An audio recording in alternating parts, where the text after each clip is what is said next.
I want you to just sit back and picture something for a second. Think about a time when you felt this really intense, just completely irrational fear or anxiety around a specific person. Oh, wow. Yeah. That is such a universal feeling. Right. You're just sitting in a room, someone walks in, and they haven't done a single objectively threatening thing. But your body, it just reacts instantly. Like a visceral reaction. Exactly. Maybe it's a sudden, inexplicable flinch when they use a certain, soft tone of voice. Huh. Or maybe you find yourself feeling just disproportionately destabilized by their authority, especially when that authority crosses gender lines. Oh, absolutely. And you're sitting there, your heart is hammering against your ribs, your palms are sweating, and your logical brain is just screaming, why am I reacting like this? It is an incredibly disorienting experience. I mean, your mind is basically scanning the room, desperately trying to find the predator in the brush, just to justify what your nervous system is doing. Yeah, but the environment is perfectly safe. Right. Because we are so conditioned to view fear as a binary equation. Like fear means there is a present danger. So when the math of that equation doesn't add up, the default human response is to assume that we are just broken. You just feel like your wiring is faulty, like something is wrong with you. Exactly. But today's deep dive is taking us into some really profound and honestly staggering territory regarding exactly this. We're looking at a philosophical text called the Karmic Mirror. Such a fascinating text. It really is. And our mission today is to look at these irrational fears, our repeating trauma loops, and just human behavior in general through a radically different lens. We're sort of stepping outside of traditional psychology and diving into karmic cosmology. And we should definitely establish right away that this isn't about analyzing your childhood attachments or anything like Oh, that. no Freud here. No, not really. This text offers a deeply compassionate exploration of what it calls spiritual physics. It asks a question that completely reorients how we view the body. What if your physical form isn't reacting to a threat in the present moment, but is actually remembering a dynamic from the past? And crucially, we aren't talking about the past from your current childhood. Okay, let's unpack this. Because the text introduces a premise. It calls fear as inverted memory. And I really need you to explain how a body remembers something when the brain it's attached to wasn't even born yet. It's wild, right? Totally wild. Yeah. My first instinct reading this was, okay, if I'm terrified of a specific type of person, my soul must be remembering a past life where I was their victim. Yeah, and that is the default assumption for most people, and it's exactly where the text introduces a massive twist. Okay, lay it on me. It suggests that your body might not be remembering itself as the victim in that scenario. It might actually be remembering itself as the perpetrator. Wait, hold on. Let me make sure I'm really getting this. Sure. If a man today is inexplicably terrified of, say, a female boss, or just a specific type of feminine authority, this framework suggests he isn't carrying a memory of being oppressed by a woman. Right. He's reacting to his own past, like his own actions. Yes. He is feeling the somatic echo of how he misused authority against someone who looked just like her. Wow. And just to be clear, when we say somatic, we're talking about the body. It's your nervous system reacting before your frontal lobe even has, time to boot up and form a thought. So it's an instant physical response. Exactly. And the karmic mirror introduces this through what they call the gender reversal principle. Okay, what is that exactly? So the core mechanism here is that souls do not have fixed genders. Over the span of many, many lifetimes, a soul inhabits both masculine and feminine forms, just moving back and forth. Oh, I see. So it's gathering data from both sides of the aisle, basically. It has to. It has to in order to achieve a complete understanding of the human condition. That makes sense. Think about it. If a soul only ever experienced power as a male in historically patriarchal societies, it would have a totally lopsided, incomplete understanding of power. Because I've only ever played one role. Right, so it needs to inhabit the female form to feel the structural vulnerability of that same era to balance the ledger. Okay, so bringing it back to that fear response. Yes. So when you encounter someone whose presence violently unsettles you, you might be encountering a mirror dynamic. You might literally be carrying the exact same pattern of behavior that you once directed at someone who held the position they hold now. I gotta say, that is incredibly confronting. Oh, it really is. Because nobody wants to think of themselves as a historical villain, you know? If I feel anxious around someone, and I'm told I'm actually reacting to my own past life guilt, well, how does the text reconcile this? What do you mean? Because otherwise it just feels like we're condemning everyone walking around with anxiety as some kind of monster. Right, right. Well, the text handles this with a lot of nuance, specifically regarding the concept of being unknowingly somewhat abusive. Unknowingly. Yes.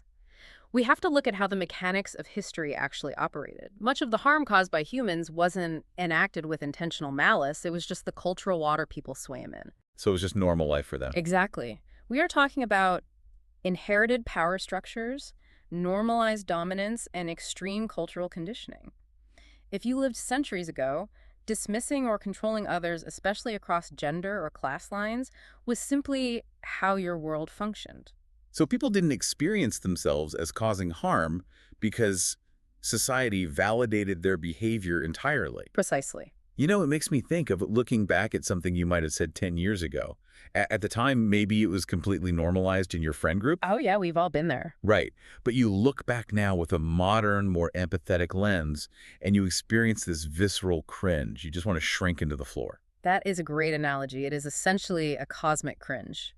A cosmic cringe. I like that. The soul has evolved, but the historical action remains. And the text outlines a specific mechanism for how this transfers, because not knowing you are causing harm doesn't erase the karmic consequence. The scales still have to balance. Right. So when a soul re-enters a body, and it's now on the receiving end of the dynamic, it doesn't get to bring the conscious memory of that past life with it. The memory is wiped. The hard drive is wiped clean for the new life, but a hidden file remains. The fear. The fear, exactly. Yeah. Because the conscious mind is blank, it scrambles to explain this free-floating anxiety. Which is why we look for threats in the room. Yes. The text describes fear as an encrypted message. It is a signal the soul sends to itself right across the threshold of forgetting. That is so poetic. It is. And the framework asks us to view this not as a punishment, but as an awakening. Encountering a mirror unexpectedly in a dark room can be terrifying, but the mirror itself isn't evil. It's just showing you a reflection. It's just showing you what you need to resolve. People aren't monsters. They are mirrors. Yeah. That completely reframes the dynamic with other people. But if misusing power projects outward historically, it seems like eventually that energy would have to collapse inward. In what way? Well, how does this framework explain the harm we inflict on ourselves? Because self-sabotage is huge. It actually addresses that directly through its analysis of masochism. Okay, interesting. Traditionally, psychology pathologizes masochism, the drawing of pain or the active seeking of one's own undoing, simply as a symptom of a deep psychological wound, a brokenness. Right. But the karmic mirror redefines self-sabotage as a highly complex architecture. It outlines a specific triad that builds masochistic patterning. Oh, break that triad down for us. How does it actually operate? So the first pillar is a profound fear of your own power. On a soul level, you remember misusing power in the past, so you are terrified to wield it now. Okay, makes sense. What's the second? The second pillar is jealousy of another person's freedom. You see someone existing without the heavy, guilt-ridden armor you feel forced to wear, and it breeds resentment. Wow, okay. And the third pillar is a total denial of your own desire to be vulnerable, usually because vulnerability was never modeled as safe in your soul's history. Let's ground this in a real-world scenario so we can really picture it. Sure.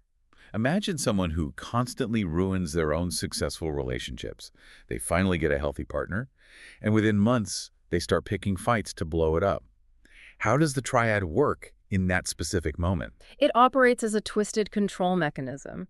They fear their power in the relationship. They are terrified that if they really lean in, they might crush their partner, because that's what they did in a past life. Okay. They are simultaneously jealous of how easily their partner can just be open and loving, and they deny their own deep, desperate need to be held, so they detonate the relationship. Because if they bring the pain to themselves first, they control the fallout. Exactly. They aren't waiting helplessly for the other shoe to drop. They become the architect of the destruction. But the text makes a crucial, really compassionate pivot regarding this self-sabotage. It argues that underneath the masochism, underneath the self-inflicted destruction, is actually love. Okay, hold on. How does destroying a good relationship equal love? That feels like a stretch. I know, but think about it. The origin of all distortion is love-seeking expression. The desire to connect is there, but the path is so heavily blocked by past life guilt and this fear of causing harm that the love completely inverts. So it gets twisted on the way out. Masochism, in this framework, is love that learned it was only allowed to arrive through suffering. It's trying to find a way out, but it feels it has to pay a toll of pain first. Okay, I see. But hold on, I have to stop you there. Because if we follow this logic to its absolute end, we are wading into incredibly dangerous waters here. You mean regarding trauma? Yes. We are talking about severe trauma, Mm. relational violence, profound violations. If we are saying people are recreating their own trauma or magnetizing painful situations because of past lives, aren't we dangerously close to telling people who have suffered horrific abuse that they, asked for it to balance their cosmic scales? Because that is terrifying. It is the single most important line to draw when discussing this material, and I'm really glad you brought it up. The text is deeply aware of the risk of victim blaming. So how does it avoid that? To understand how it navigates this, we have to look at the mechanics of what psychologists call repetition compulsion. This isn't just metaphysics, it's grounded in actual clinical observation. Like trauma looping. Exactly. Modern trauma experts, like Bessel van der Kolk, document how unresolved trauma actually organizes the human nervous system to seek out familiar danger. Meaning the brain starts to treat chaos as its baseline, so peace actually feels threatening to them. Yes. The nervous system prefers a familiar hell to an unfamiliar heaven. That's a powerful way to put it. The Karmic framework takes that exact clinical mechanism and just extends the timeline. It suggests that the familiar danger might be a soul-level imprint. Can you give an example? Let's say a soul experienced a profound violation in a past life and died without ever completing the emotional processing of that event. The charge of that trauma remains in the soul's energetic blueprint. Like it's stuck. It is like leaving a background app open on your phone. It quietly drains the battery across lifetimes. Until you finally force quit the app. Precisely. And here is where the text explicitly rejects the idea of victim blaming. The soul is never choosing harm. It is never asking to be violated. Okay. What it is doing is unconsciously magnetizing situations that rhyme with the original open wound. It does this in a desperate attempt to finally metabolize the trapped energy. Just to clear it out. To process it like digestion, extracting the lesson and excreting the pain. The desire is not for suffering. The desire is for completion. So it wants to put itself back in a similar scenario so it can finally make a different choice or finally process the grief it couldn't process centuries ago. It's just seeking resolution. Exactly. It wants the unfinished story to finally arrive at an ending. It is choosing recognition, not punishment. Okay, so what does this all mean then? Big question. Right. We were talking about bouncing between genders, Yeah. playing the oppressor in one century and the oppressed in the next, setting up these elaborate self-sabotage traps, and trying to close ancient trauma loops. What is the overarching architecture of this whole thing? This is where the text introduces the karmic symmetry principle. Karmic symmetry. Yes. It explicitly states that none of this is a punitive system overseen by some judgmental deity. It is pure spiritual physics. Action and reaction. Every excess in one direction generates an equal and opposite balancing motion. The soul that rigidly controlled others will eventually find itself in a body that is controlled. And the knee-jerk reaction to that is to view it as an eye for an eye dynamic. Like the universe is just extracting cosmic revenge. But the goal isn't revenge at all, is it? No, not at all. The goal is to place the single soul inside both positions across time in order to close the gap between perpetrator and victim entirely. Oh, wow. It collapses the categories of human division. Think about the mechanics of true empathy. You cannot truly hate the perpetrator if you deeply somatically remember being the perpetrator. If it's you. Right. And you cannot judge the victim if you have lived their exact terror. The reversal is designed to teach through direct, inescapable experience. Which brings us to the ultimate synthesis of the source material. This massive, complex machinery of lifetimes and trauma loops, it all actually resolves into love. It does. But we have to discard our modern, sanitized version of love. Right, it's not a greeting card. No, it is not a soft, passive emotion. It is a fierce, unrelenting force. It is a love that is willing to send a single soul through 1,000 lifetimes of inversion, flipping it relentlessly back and forth between power and powerlessness, male and female, oppressor and oppressed. That sounds exhausting, honestly. It is the soul's heavy lifting, but it will do this until the soul realizes one profound, unshakable truth. There is no other. There never was. There never was. The person you harmed was you. The person who harmed you was you. The fear, the masochistic tendencies, the seemingly unbreakable compulsions, none of these are failures of your character. They are lessons. They are the soul's curriculum. They are what this fierce love looks like when it is moving through the dense architecture of a human body.